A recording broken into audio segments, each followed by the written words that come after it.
Well, I think you're much more likely to just be better off in terms of your mental health. You are more likely to report that life is meaningful and worthwhile if you have connections to other people. A relationship is a delicate dance of kind of helping one person when they're struggling, and then maybe it switches and you help the other person, and this give and take. It's not just a quid pro quo. There's, when you're doing it for the sake of, really genuinely wanting to help someone because you care about them, that is emotionally rewarding. One of the things that's so interesting about human nature is that we are not very good at predicting what is going to make us happy. Okay, psychologists refer to this as affective forecasting. We're not good at forecasting. The affect is like your feeling. How are you going to feel in a given situation? And, there's a lot of emotional reward that comes from helping other people. But we don't, most of us don't go around and say, man, if I could just find more people to help today, then I would be happier, right?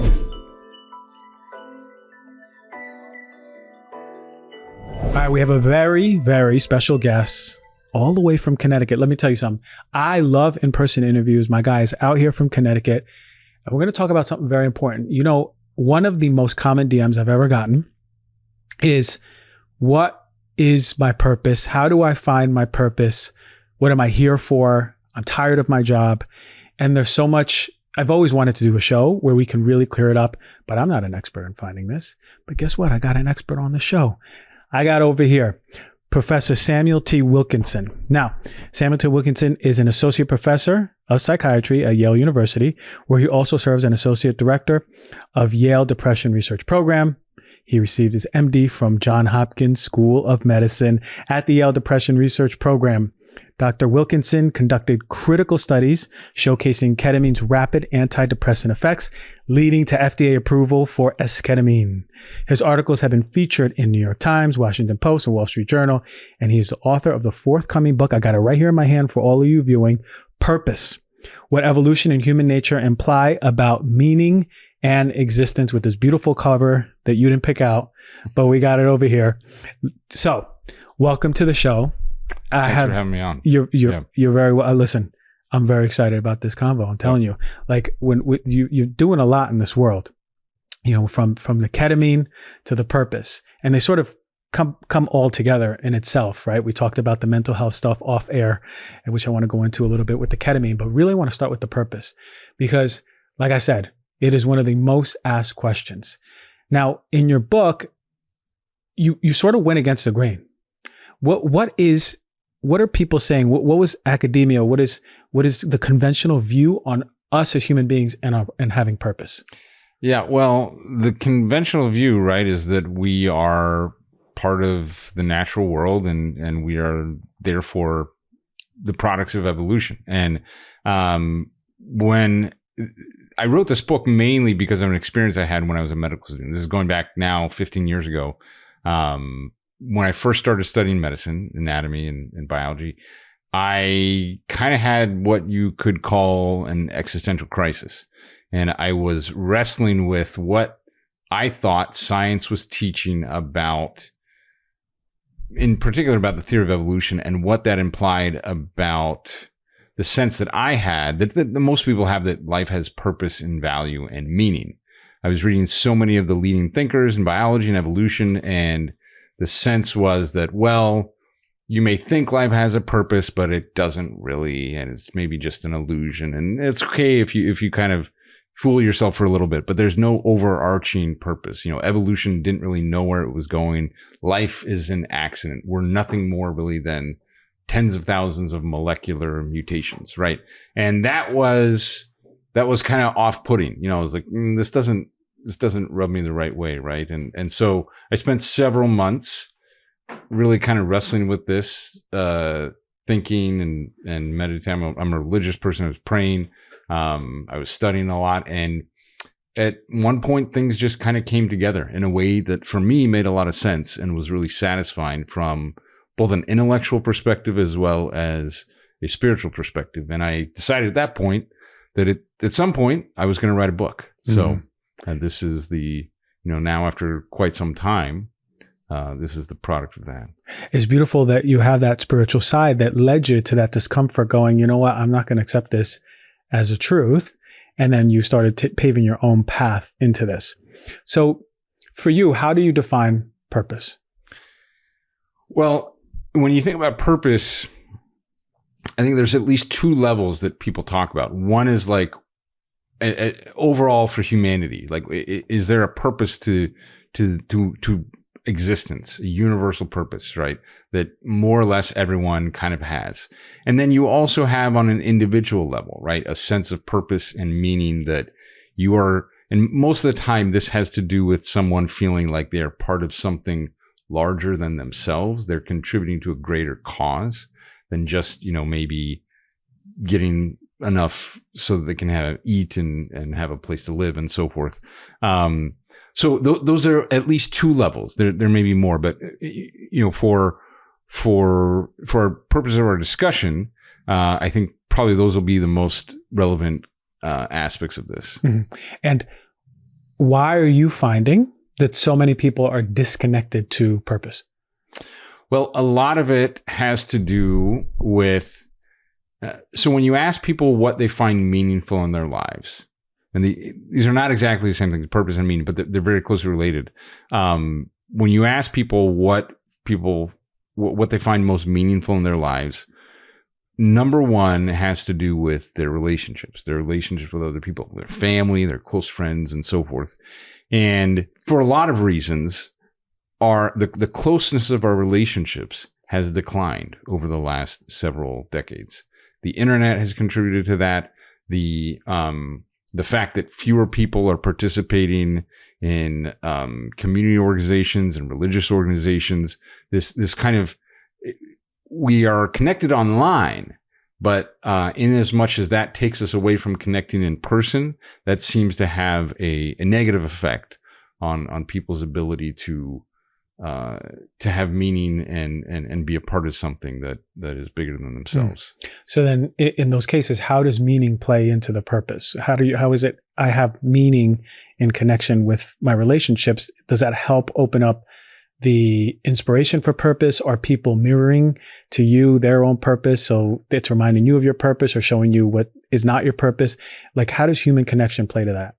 Well, I think it primarily comes down to really love, and you need two people to have a loving relationship. Mm-hmm. And so a lot of this does revert back to, and I feel like in some ways a scientist, a clinical researcher.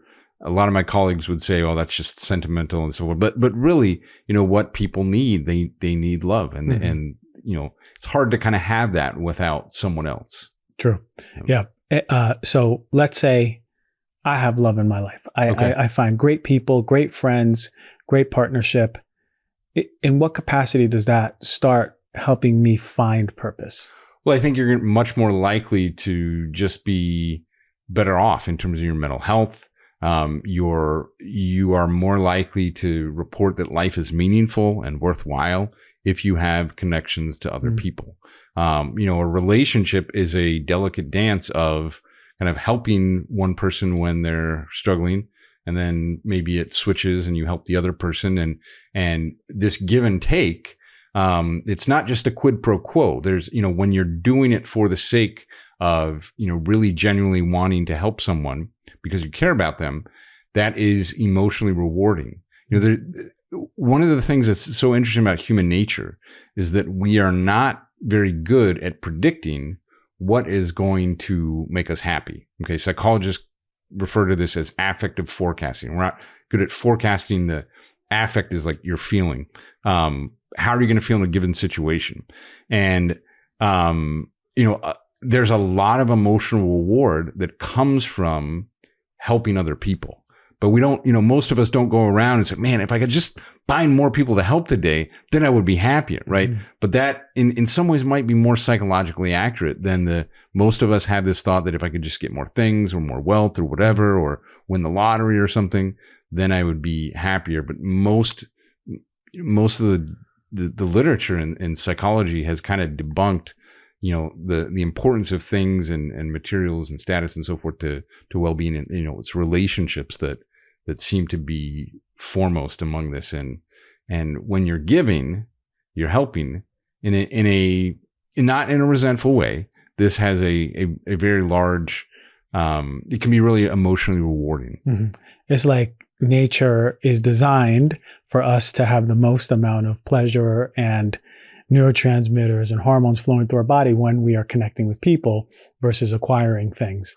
But we don't listen to our nature. Well, yes. And I mean, human nature is full of paradoxes, and it's a really fascinating thing. But I think that I agree with you. The problem is that we seem to be wired in such a way that we are often led astray, right? We think, oh, I need this to be happy. I need that to be happy. And, it sometimes draws us away from our relationships. And in as much as it does that, it's like we're going down the wrong path. Now you talk, evolution is right in your title, right? Yeah. You talk about evolution, Mm-hmm. and like, did we evolve to be, like you said, straying away and going, okay, maybe I need to hoard all of these resources. And are we just a byproduct of how we evolved, that, I need to hoard resources at the expense of deep connection? I think that is true. And maybe the way I would put it is that nature did not prepare us to live very well in times of relative abundance, right? So, our brains haven't changed much in the last, say, 50,000 years, but our society has quite a bit. And, fortunately for most people who are probably listening to your podcast, things like, food security and housing security, for a lot of people in North America, at least, those are kind of a given. And, but they weren't necessarily given 50,000 years ago, right? And so back then there was very much this need to, okay, you got to always be thinking about, where's my food source? Mm-hmm. Where's, where am I going to take shelter and so forth? And, but our circumstances changed quite a bit in the last 50,000 years when our brains have not necessarily changed, right? Isn't that wild? In so many years, our brains are still sort of in the same place in the context of all of this. Yeah. In evolution, though, we are predisposed to be in communities and connecting with people, correct? We're very social creatures, yes. Yeah. So would you say that us being so isolated, like you said, the internet, or not being connected to community groups, is that causing physical and mental health issues right now? It is. In fact, so the U.S. Surgeon General last year, he put out a report on what he calls the loneliness epidemic. And there's, growing data suggesting that, look, loneliness is about as deadly as obesity or smoking cigarettes. That's when you think about that, most people are surprised to hear that. Mm-hmm. But it has real effects on both physical and mental health, this lack of connection. So let's say I got no friends. I just moved to a new town and I'm just so inundated with work and not knowing why I'm suffering physically or mentally. What's happening in my body? Is my hormones become disrupted? Is it I'm creating inflammation from my hormone disruption? Like what is happening to put me in a state where I'm actually getting sick? Spring is in full swing, and many of us are embracing the spirit of renewal by decluttering and freshening up our living spaces. As we prioritize creating a healthier environment, don't overlook where you sleep. So let's talk about Birch mattresses. For starters, they are GOTS and GreenGuard Gold certified. This means they're free of polyurethane-based foams and harsh chemicals that lurk in your traditional mattresses, making them safe and eco-friendly choice for your home. But that ain't all. Birch mattresses feature natural wool, making them hypoallergenic and resistant to mildew. So if you're looking to eliminate allergens and create healthier sleeping environments, Birch has got you covered. I personally have been sleeping on my Birch mattress for years. And when I'm traveling away from home, staying in hotels and Airbnbs, I can tell a difference in my sleep 100%. The comfort and support, it's like sleeping on a cloud. It really is. You're being held by the cloud gods. It's beautiful. And knowing that I'm sleeping on a mattress that's good for me and the planet, well, that's just icing on the cake, right? So if you're in the market for a new mattress, Birch offers a 100-night sleep trial, allowing you to experience a difference for yourself risk-free. Plus, they got a 25-year warranty with flexible payment plans and financing options. Birch is committed to ensuring you get the best night's sleep for years to come. Right now, Birch is offering 20% off site-wide and 2 free Eco-Rest pillows with your mattress purchase. Head over to birchliving.com/heal-thyself. That is birchliving.com/heal thyself. Skincare is not just about looking good, it's about nurturing your skin and well-being from the inside out. In a world that's flooded with skincare products filled with harsh chemicals, finding something truly effective and safe can feel like an impossible task. But Alitura Naturals is a game changer. They got accolades for eco-consciousness and clean beauty. Alitura Naturals has crafted a bomb serum. And it's not only safe, but also incredibly effective. That's why I'm glowing. You see my skin lately? Their Gold Serum isn't just another skincare product. It's a testament to the power of natural healing and commitment to holistic health.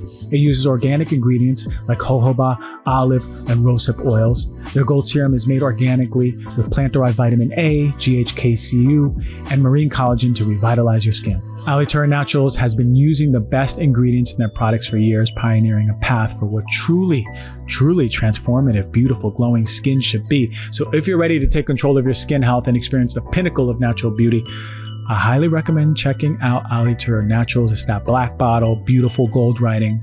And for a limited time, Heal Thyself listeners, you can enjoy an exclusive discount. Just visit alitura.com and use the code DRG at checkout for 20% off. That is ALITURA.com, and the code is DRG.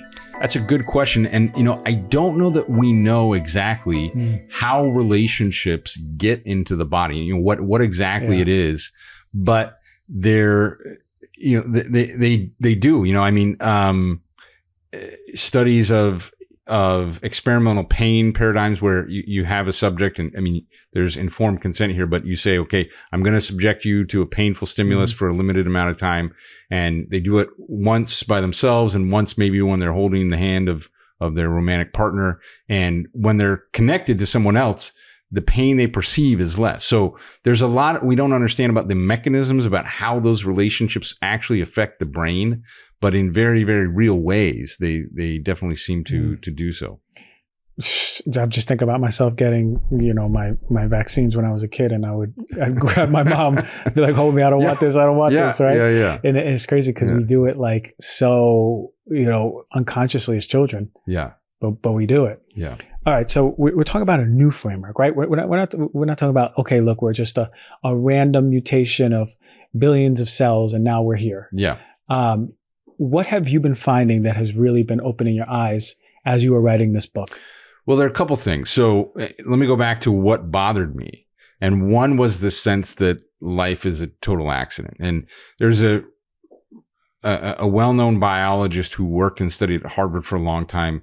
And he had this thought that, look, if you could somehow rewind time and watch evolution unfold again, it would be a totally different state. There certainly be no humans, and life, if there were life, would be very, very different. And it turns out that there's a lot of compelling evidence that that's not necessarily the case, that there are ways in which evolution has kind of been constrained to go in certain directions and not others. So there's quite a bit of evidence that non-randomness, there was a very prominent non-random aspect to this. So traditionally, I think when people think about evolution, they automatically associate that with randomness, right? There's random mutations that seem to drive change. And there's probably some level of randomness. Like, for instance, your eye color may be a random reassortment of your parents' genes, but the fact that you have eyes and that they're structured the way they are seems to be kind of inherent in the self-organizing principles of biological matter. So, this, a lot of this evidence has to do with the fact that the same structures, biological structures, like for instance, the eye, have developed independently over and over and over and over again. Like eyes developed, biologists tell us eyes developed about 40 different times. Okay. So our eyes are called camera type eyes. There's different types of eyes, but we have the same type of eye as an octopus. Okay. But what biologists tell us that our most recent common ancestor did not have anything like that. So independently, we each developed these essentially exact same structures. And so you get the sense here that, it's not just random. There seem to be these, and we don't understand a lot about this, but there are these maybe higher order principles that have guided or constrained evolution to go in certain directions. And so I think the level of randomness that was present in evolution is much, much, much lower than we originally thought. Does that make sense? Yeah, 100%. Was there more randomness or more self-organization happening? Do we know? Well, I would say that it tends toward non-randomness or self-organization. I think most biologists who understand this literature would agree that there's a combination of random and non-random or self-organizing principles, you could say.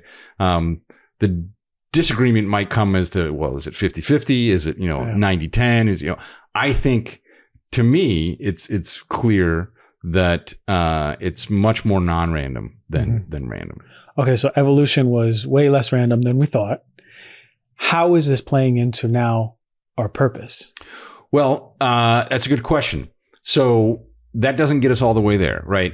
But for me, it does help me to put aside this concern I had where people said, oh, life was just an accident, right? Because then you say, well, actually, no, it seems to be that there were these principles and laws, even if we don't understand them, that have guided evolution to kind of get us where we are now, right? Does that make sense? So, okay, what is that doesn't necessarily give us a purpose, but it makes a little more room for there to be one. If we want to go a little further, we have to dive into human nature. Okay. Another part of evolution that I didn't like was what I thought it implied about human nature. Okay. So you've probably heard of this term survival of the fittest, right? Sure. So biologists don't really use that term so much anymore, but it is helpful because when I say it, when we say it, most people kind of intuitively understand what types of traits would emerge from evolution, right? And I think most people would say, okay, survival of the fittest, well, maybe that means we're selfish, we're aggressive, we're greedy, and so forth. And that was, again, what I didn't like. It turns out that it's a lot more complicated than that. And this has to do with what biologists will call the level of selection. What that means is, okay, so you have this phrase, survival of the fittest. I'm going to turn it into a question. Survival of the fittest what? Are we talking about survival of the fittest individual, or maybe a survival of the fittest group or family? And when you look at those different levels, that has profound significance for the type of social traits or behaviors that would emerge. Okay, so let me tell a story to try to drive this home. So in 1864, this is a story I get from a colleague at Yale, Nicholas Christakis. In 1864, there were two shipwrecks that crashed on the opposite ends of what are called the Auckland Islands. This is a group of islands about 300 miles south of mainland New Zealand. Okay. And the islands are big enough that the survivors of these shipwrecks never learned of one another's presence. They never bumped into each other. So the first ship was led by a man named Thomas Musgrave. Okay. And after about 18 months being on this island, stranded, somehow through kind of remarkable resourcefulness and ingenuity, all of the crew from Musgrave's ship survived. Okay. Now, the second ship was led by a man named George Delgarno. Okay. And unfortunately, most of the crew members from his ship died. Okay. So what was the key difference? The key difference was that Musgrave's group, they formed a remarkably cohesive and cooperative group. Okay. And this was really epitomized in the first minutes of the shipwreck when Musgrave himself, the captain, he carried an injured man on his back as he swam through the waves to get to the shore. Okay. And the other group, Delgarno's group, unfortunately, they left a wounded man behind to die on the shore while they searched further inland for food and other resources. So you kind of think of, well, there probably were many, many similar circumstances in our very distant past where it was cooperation and not selfishness that was helpful for survival. Does that make sense? Absolutely. So you see these different levels, and there are these two biologists, renowned biologists, who kind of sum this up very nicely when they say, look, selfishness beats altruism. Altruism, is unselfishness. Selfishness beats altruism within groups, but altruistic groups beat selfish groups. And everything else is commentary. Okay.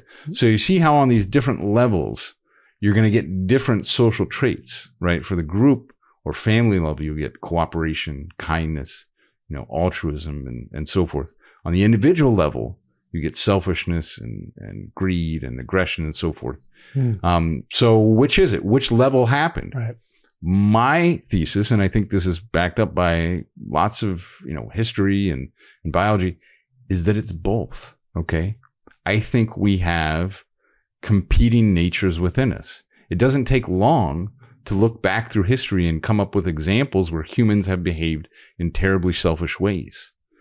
But you can also see examples of moral heroes, people who have, been incredibly kind and given of themselves to others, to their community, right? I think this is what I call the dual potential of human nature. I think we have an immense capacity to be really good, but also a capacity to be not so good, right? And you can see that just everywhere in society. And when you combine this is what I call the dual potential of human nature. When you combine this with, now I don't know exactly where this comes from. It's still a bit of a mystery to me, but we all have this sense, this ability to choose, right? Free will. Okay. When you combine that with the dual potential of human nature, it seems like life is a test, right? I don't know if you remember when I was a kid, I watched cartoons, and every once in a while you see this guy walking down and he has a little angel on one shoulder and a devil on the other, right? I think that's truer to life than we might recognize, right? We all have moments that we're not proud of, things that we've done that, I wish I would have maybe been a little kinder or whatever. We all have the capacity, but we also have a capacity to be good. This resonates a lot because, especially when you said the free will, we have this life to make our choices. From this dual nature. And if we come here only altruistic, then what is this life, right? What do we learn? How do we understand our own true nature without? It can't be a real test unless you're pulled in one direction or the other. Right. So your belief is that in our own biology, it arises as our own expression of, I can be selfish or I can be working in cooperation. And we always have access to both. Yes. I think there are certain circumstances that are going to kind of help you or nudge you to choose one or the other. Certainly social teaching and so forth. If I mean, not that this would happen, but if you go to a school and the teacher's saying, you just need to be selfish, treat everyone like dirt, if that is inculcated into children from a young age, they're going to be a little bit more likely to be selfish. If we teach people, okay, it's important to be kind to your neighbor, to say nice things, so social learning and culture plays a big role in this. But yes, I still think, ultimately each person has a choice. This is what's coming up for me. And maybe I have my thesis within this thesis. We have this ego and we have our spirit. And for me, it's like the egoic nature is the selfish nature, I. And the spirit is the cooperative, the we, right? So it seems to me that every choice can be made from ego, or if we quiet it, spirit. And oftentimes when there's circumstances which are, dangerous, like 9/11, right? You were on the East Coast for that? I was not. I was actually in the Mountain West. In the Mountain West. But you see people coming together, right? It's sort of like we forget our identity of selfishness and we allow spirit to come through and remember that, there's a cohesive nature to us. But the dual nature is our sort of our humanness in many ways, isn't it? That really resonates. Okay, so then how is this leading to purpose? Well, I think this is part of the universal purpose for our existence. I think life is a test of character, if you will. And obviously some people start out in very different circumstances than others. To me, this makes a lot of sense spiritually, even religiously. I do have a conviction that, death is not the end. I can't prove that in a scientific way, the same way I could, prove that, ketamine can help people with depression. But it makes sense. It provides a framework where it's like, okay, if life is a test, it doesn't necessarily make sense if there's nothing after it, right? If there's, and so in this book, I don't really get into the particulars of religion or theology. I try to kind of tread lightly in that area and stay close to the science. But, most people, for whatever reason, it seems that most of us, some scientists call it, we have a God-shaped hole in our heart, right? Most people have this sense that there is something there, right? And the sense of the divine, the higher power, is that, look, there's a God who loves people despite their mistakes, God who wants us to be successful, to be happy, and a God who, has some sort of plan or purpose to why we're here. Mm-hmm. And I can't prove all those points scientifically, but I have a conviction that that's real, and it aligns with, for me, this understanding of human nature as a bit of a test. Now, certain people, again, are born into very different circumstances than others, and I have this sense that whatever judgment happens when the test is graded, all that's going to be taken into account, right? I mean, it doesn't take very long to live to realize that life is profoundly unfair, right? And we should be working hard to make it more fair. Mm-hmm. But at the end, I do have this deep conviction that things will be made right. Mm-hmm. So. Yeah, I mean, I can say from my experience and the experience of the people that I surround myself with is that there's this universal correcting mechanism in the body that's nudging us towards a better embodiment of who we are, mm-hmm. And more integrity, right? Yeah. More like you just said, the character piece. It's always you have a choice, and we can choose to be the expression of that fearful self or mm-hmm. the selfish self, or we can choose to be the expression of the collaborative self, the love self. Yeah. And every time, and unfortunately, I think we choose the former based on the way the world is. We can, this is one of the things that I think is so critical, is that we put ourselves into contexts where we are going to, the better part of our nature is going to come out, is more likely to come out. So there's a well-known writer and psychologist named Jonathan Haidt, and he does a lot of work in understanding human nature. He has this metaphor for the way our minds work. He calls it the rider and the elephant. So there's a human rider on top of an elephant. Okay. And the rider kind of represents our rational side and decision-making processes. And the elephant is kind of like our emotional or automatic or intuitive side. And the rider can kind of steer the elephant, except for when the elephant really has a desire to do what he or she wants, right? I mean, if you're literally a human on an elephant, the elephant wants to go one way and you want to go the other, you're not going to like somehow outmaneuver, overpower the elephant. Right? The elephant's going to do it. So I think that is why it's a good metaphor. And I think that helps us understand, Haidt doesn't necessarily take it this direction, but I will. It's important to not let your elephant wander into places that are, where he's going to be on his worst behavior. Yeah. So if you're riding an alcoholic elephant, right? I deal with patients that struggle with this, and your elephant wanders into a bar, it's going to be really hard for your rider to control the elephant, right? It's best not to let the elephant wander into the bar in the first place. Right? An ounce of prevention is worth a pound of cure. So I think it's, a really important goal of social science is to figure out what contexts help people to be on their best behavior. Mm-hmm. Okay. What are the things that we choose the selfishness more so in? You're saying what environments are we choosing our own selfish selves? Yeah. Well, in what environment can we put ourselves so that the elephant is going to be on our best behavior? Yeah. In other words, it's going to help us to be less selfish, to be more kind, to be more generous. Right. And there's probably lots of answers. One of the ones that I think is probably not so appreciated, but the data is pretty compelling. And especially for men, I'm going to pick on men here a little bit. Mm-hmm. I'm sorry, but so many of the violent crime is by and large, for the most part, committed by men. Right. so if we can help men to kind of steer in the right direction, then we're going to be able to solve a lot of the urgent problems that we have. And what I'm trying to provide is a framework to where we can link this back to evolution. And what the data show is that when men are linked to their children, that they tend to be on their better behavior. Okay. So I have 5 kids.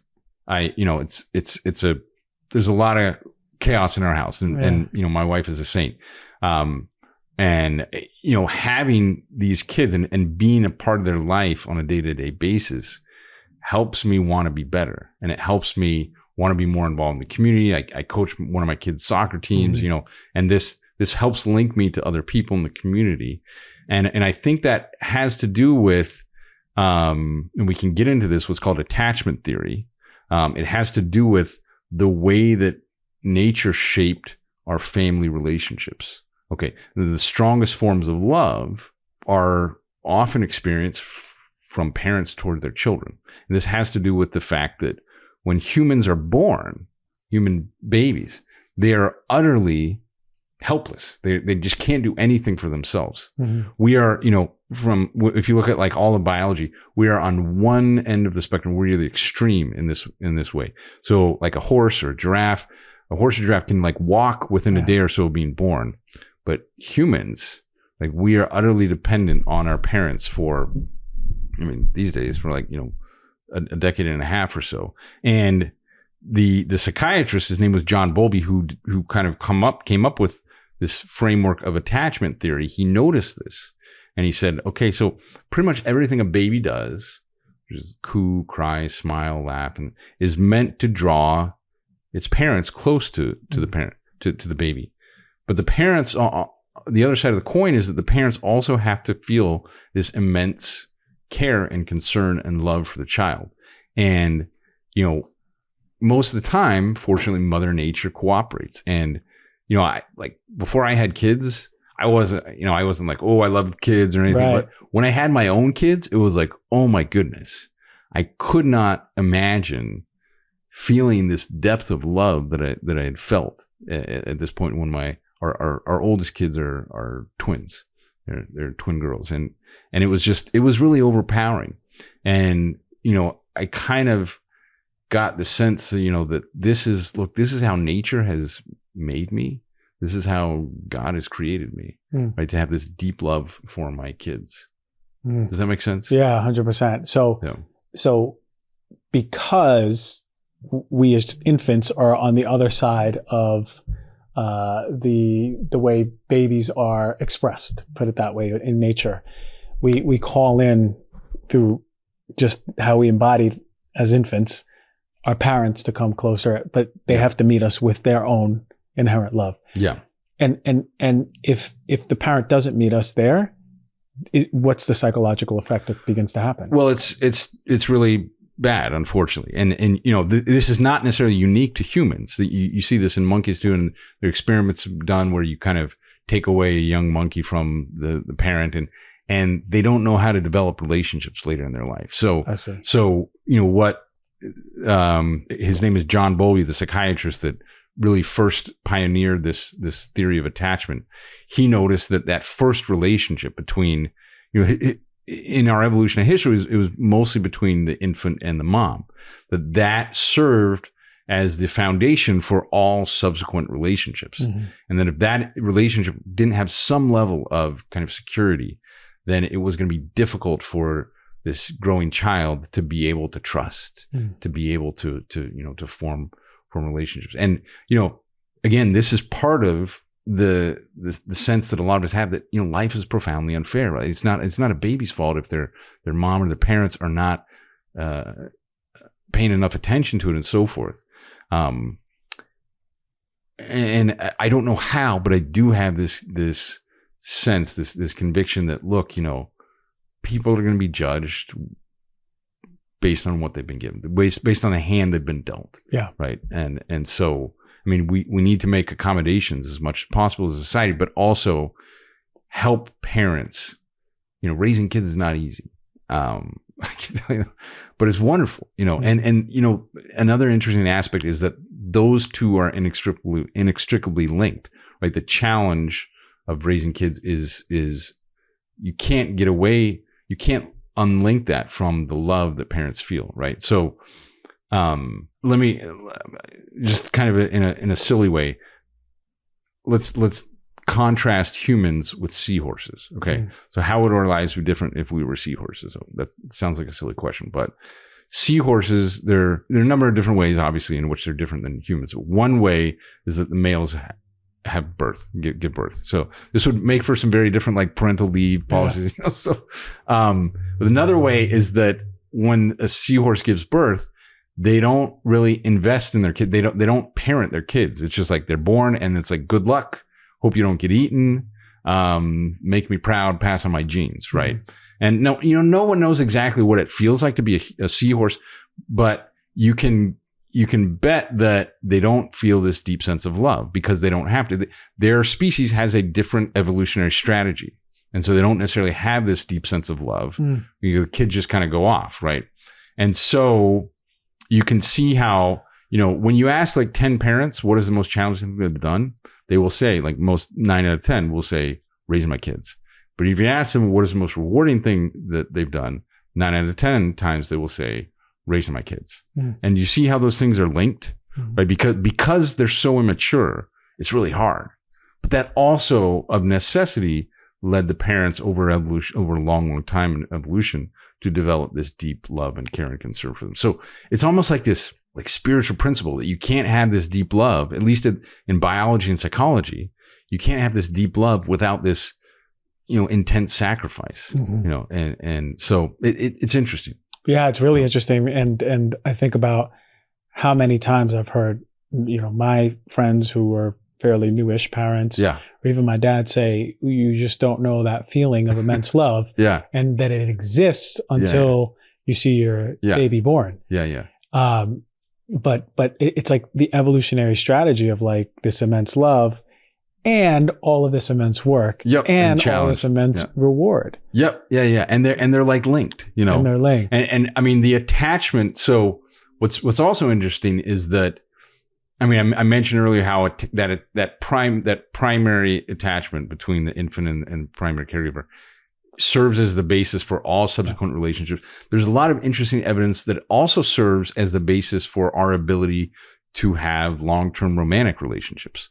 Okay, so I think that's really interesting, and it just further drives home the point of how important it is to try to help parents raise their kids in a way that is safe and secure, and the kid feels loved, so that kid has the best chance to grow up and be able to live a normal life and feel love and have deep relationships and so forth. Yeah. So if we grew up in a house that wasn't secure and unsafe, and we weren't having that warm love from our parents, that would manifest in relationship turmoil. It can. I mean, here's the thing is that there aren't necessarily hard and fast rules. Like, you can't say, if this happens, then definitely that, there's no guarantees.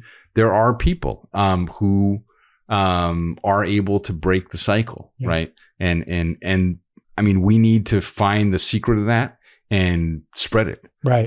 Because there are, a number of wonderful people who are able to do that. But it's generally harder. They're onto something. We need some of that magic potion, whatever that they're doing. It's incredible stuff. So amongst all of this, how do you define purpose then? Well, I mean, for me, I think a big part of the reason we're here is to overcome our weaknesses and to accentuate our strengths. We all have a mix of them. There seems to be this belief among some people in society that we should categorize people as either all good or all bad, right? And the movies don't help us with this, right? You see the movies and the bad guy's like really, really bad, and that's all. There's no redeem. And there may be some exceptions in humans, but for the most part, people are trying to do their best. And all of us are a complex mix of kind of strength and weakness. So I define purpose as one of the purposes we're here is to overcome our weaknesses and to develop our strengths. I derive a lot of purpose in my family, so for me, especially in having kids, going to work has an added level of meaning. And I think that's so the data suggests that that's the case, even if you don't necessarily really, really love your job, right? If you have a kid and you're providing for that kid and your job is the way to do that, even if it's something that is maybe menial or before then you didn't really kind of derive much satisfaction, having children, it's like there's nothing that is more motivating from an evolutionary perspective than to provide for your own offspring, right?